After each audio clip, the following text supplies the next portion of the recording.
بسم اللہ الرحمن الرحیم۔ قربانی کا جانور ذبح کرنے کا طریقہ مختصراً بیان کریں گے۔ قربانی کا جانور ذبح کرنے سے پہلے اسے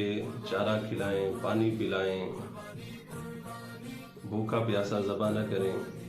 اور قربانی کا جانور کسی دوسرے جانور کے سامنے ذبح نہ کریں، جانور کے سامنے چھری جو ہے وہ تیز نہ کریں، اور پھر جانور کو لٹاتے ہوئے گراتے ہوئے اس کے ساتھ سختی نہ کریں۔ جانور کو اس طریقے سے لٹائیں کہ جانور کا منہ قبلہ کی طرف ہو اور اس جانور کو بائیں پہلو پہ لٹائیں، اور پھر اس پر اپنا دایاں پاؤں جو ہے اس کے پہلو پر رکھ کر تیز چھری کے ساتھ جو ہے وہ جانور کو ذبح کریں۔ اور ذبح کرنے سے پہلے یہ دعا جو حدیث پاک میں مذکور ہے، آقا علیہ الصلوۃ والسلام نے جب جانور ذبح فرمایا تو آپ پڑھتے انی وجہت وجہی للذی فطر السماوات والارض حنیفا وما انا من المشرکین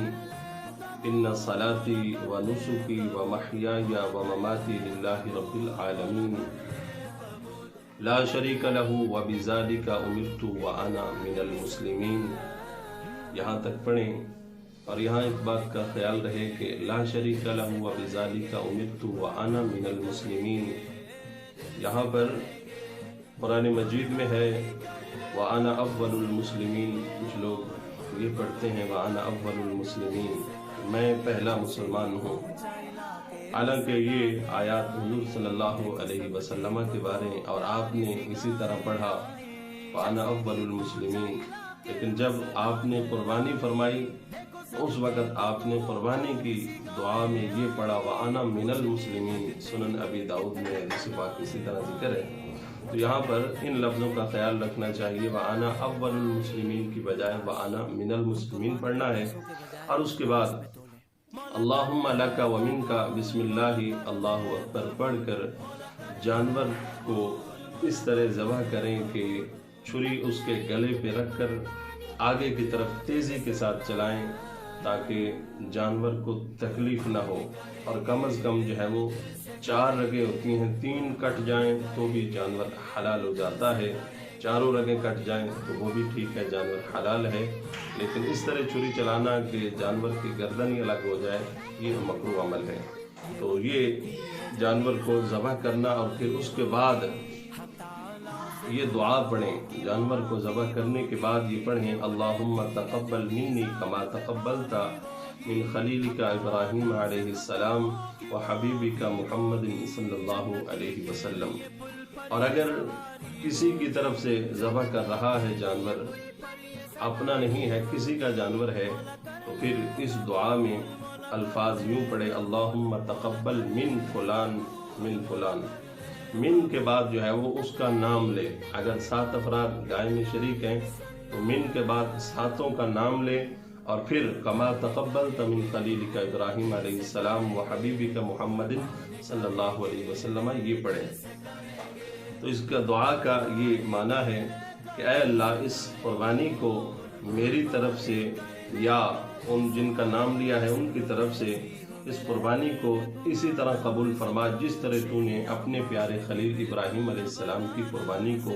قبول فرمایا، اور اپنے پیارے محبوب حضرت محمد صلی اللہ علیہ وسلم کی قربانی کو قبول فرمایا، اسی طرح ہماری ان قربانی کو قبول فرما۔ تو یہ جانور کے ذبح کرنے کا طریقہ ہے جب تک جانور ٹھنڈا نہ ہو جائے۔ بعض لوگ یہاں پہ یہ غلطی بھی کرتے ہیں کہ جانور کی رگیں کاٹنے کے بعد انہیں اس بات کی جلدی ہوتی ہے کہ ہم جو ہے وہ جانور کا جو ہے وہ منکا وہ چھڑائیں اور حرام مغز کو کاٹیں، اور جانور ابھی اس میں جان ہوتی ہے اور اس پہ جو ہے وہ چھری کی نوک مارتے ہیں کہ تاکہ جو ہے وہ اس کی حرام مغز کٹ جائے، یہ طریقہ غلط ہے۔ اس طرح حدیث پاک میں کہیں بھی نہیں آیا کہ حرام مغز کاٹنا لازمی ہے اور اس کا منکا چھڑانا لازمی ہے، نہیں، بلکہ وہ جانور جس کا منکا جو ہے وہ نہیں چھڑایا جاتا اس سے اچھے طریقے سے خون بہہ جاتا ہے، نکل جاتا ہے، اور گوشت جو ہے وہ اچھے طریقے سے خون سے صاف ہو جاتا ہے۔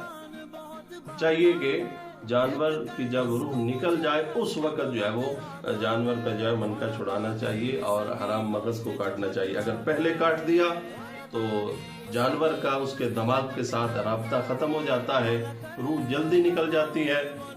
اور اس سے نقصان یہ ہوتا ہے کہ جانور کے اندر خون جو ہے وہ باقی رہتا ہے، حالانکہ دم مسفوح جو ہے وہ حرام ہے، اور وہ جانور میں باقی رہ جاتا ہے، اچھے طریقے سے نکلتا نہیں، اس لیے پھر گوشت کا ذائقہ نہیں رہتا، گوشت اس لیے جلدی خراب بھی ہو جاتا ہے۔ اور جب گوشت سے اچھے طریقے سے جو ہے وہ خون نکل جاتا ہے، گوشت بھی لذیذ ہوتا ہے اور زیادہ دیر تک اسے رکھا بھی جا سکتا ہے۔ تو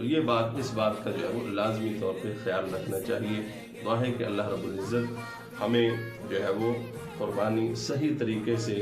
اس کو ادا کرنے کی توفیق عطا فرمائے، اور اللہ ہماری قربانیوں کو قبول فرمائے۔ وآخر دعوانا الحمدللہ رب العالمین۔